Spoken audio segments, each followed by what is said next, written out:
I want to start by saying I loved my sister. I want to say it in the past tense because that's honest. Not I love her. I loved her. Whatever this is now, it isn't that. My name is Renata. I'm 34. And for 6 months I lived in my own home like a guest, while the two people I trusted most quietly decided I didn't need to know what was happening under my own roof. It started small. It always does. My sister Josie called me in January. Her voice was thin, the kind of thin that comes after crying for an hour and trying to sound normal. She said, "I just need a place to land. 1 month, Ren. Promise. Just until I get back on my feet." Of course I said yes. She was my little sister. She just lost her job, her lease was ending, and our father had died 8 months earlier, leaving both of us a little unmoored. The house she was asking to stay in wasn't just a house. It was his house, left to me specifically in his will, because Josie had received the cash portion of the estate and I had asked for the property instead. It was the one thing of his I had left. Old wood floors he'd refinished himself. A kitchen window he'd installed crooked on purpose as a joke because he said a perfect house was a boring house. So when Josie moved in with 2 suitcases and a box of kitchen things, I gave her the guest room without a second thought. My husband Daniel was warm about it too. Almost aggressively warm looking back. He said, "Family helps family. Take all the time you need, Josie." At the time I thought it was kindness. Later I would think about that sentence differently. The first month passed easily. The second month Josie mentioned she was still sorting some paperwork before she could get her own place. I didn't push. Grief makes people slow. I understood that better than anyone. It was the 3rd month when the small things started. A letter came addressed to Josie, not care of, not temporary resident, but addressed directly to her at my address from a title company I didn't recognize. When I asked about it, she took it from my hands almost too quickly and said, "Oh, it's nothing. Just some old paperwork from my apartment lease. They still have this address on file for some reason." I remember thinking, why would an old landlord have this address at all? But I let it go. That's what you do when you love someone.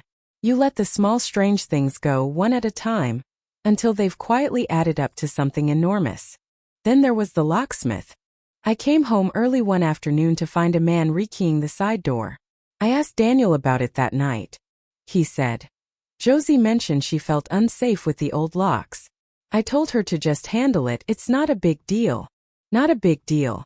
A stranger rekeying my father's house was not a big deal. Then there was the meeting.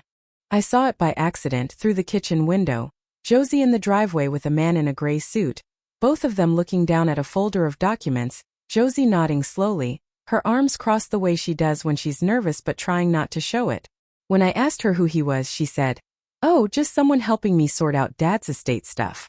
Nothing to worry about." But Dad's estate had been settled for months. I knew that because I had signed the final paperwork myself. That was the moment something in me went quiet and still, the way water goes still right before it's about to do something. I didn't confront anyone. I want to be very clear about that because I think confrontation when you don't yet know what you're confronting is just another way of losing control of the story. So instead, I did what I have always done when the ground feels unstable. I gathered information. I went to the county recorder's office website on a Tuesday afternoon, while Josie was out and Daniel was at work. I searched the property records for our address. It took less than 4 minutes to find it. A quitclaim deed filed 11 weeks earlier, adding a second name to the title of my father's house. Josie's name. I checked the notarization date against my calendar.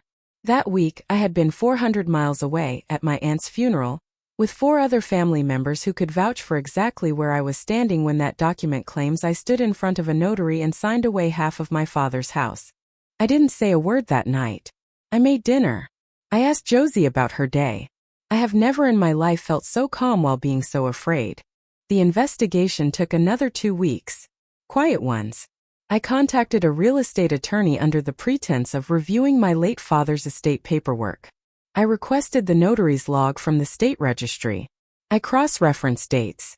And in the guest room, one afternoon when Josie was out interviewing for a job I now understood she didn't need urgently at all, I found a folder in her closet. Bank documents. A loan agreement. $15,000, transferred from Daniel's personal account to Josie, dated the same week as the quitclaim filing. That was the twist I never saw coming. This wasn't an affair. This was never about romance at all. It was about the house not being mine cleanly on paper anymore. Daniel had been planning to leave me for over a year. I would learn this later, from his own attorney's email trail, accidentally left open on a shared family laptop. Because the house was inherited, it was legally separate property, untouchable in a divorce. But if a second owner existed on the deed, someone connected to the estate, someone who could later be bought out quietly, the line around separate property would blur. Daniel's lawyer had advised him, muddy the water before you file. $15,000 was the price of muddying it. My sister, drowning in debt after her job loss, had been offered a lifeline with strings she didn't fully understand until it was already signed. She told me later, through tears that I believed were real. He said it was temporary run. He said it was just to help me, that it wouldn't change anything for you. I didn't know he forged your name until it was already done. I believed that part of her. I still do. She was desperate, and desperate people get used by people who know exactly how to do it. But I didn't scream. I didn't beg anyone to explain themselves. I hired an attorney. I filed a report for the forged signature. I had the deed formally voided through the court, with the funeral guest list as my alibi and the notary's own inconsistent log working against the story Daniel had built. 6 months after Josie moved in just for a month, I filed for divorce. Not because of a stranger in a hotel room, not because of a text message, but because the man I married had looked at my father's house, the one uneven kitchen window, the one thing I had left of him, and decided it was an asset to be restructured before he walked away. I kept the house. My name only, this time, with paperwork airtight enough that nothing could quietly attach itself to it again. Josie and I are speaking again slowly. She's paying back the loan on her own terms now, not his. I don't know yet what our relationship becomes. But I know this. I never raised my voice once through any of it. I didn't need to. Some people mistake my calm for weakness. They learn eventually that calm was just me taking notes.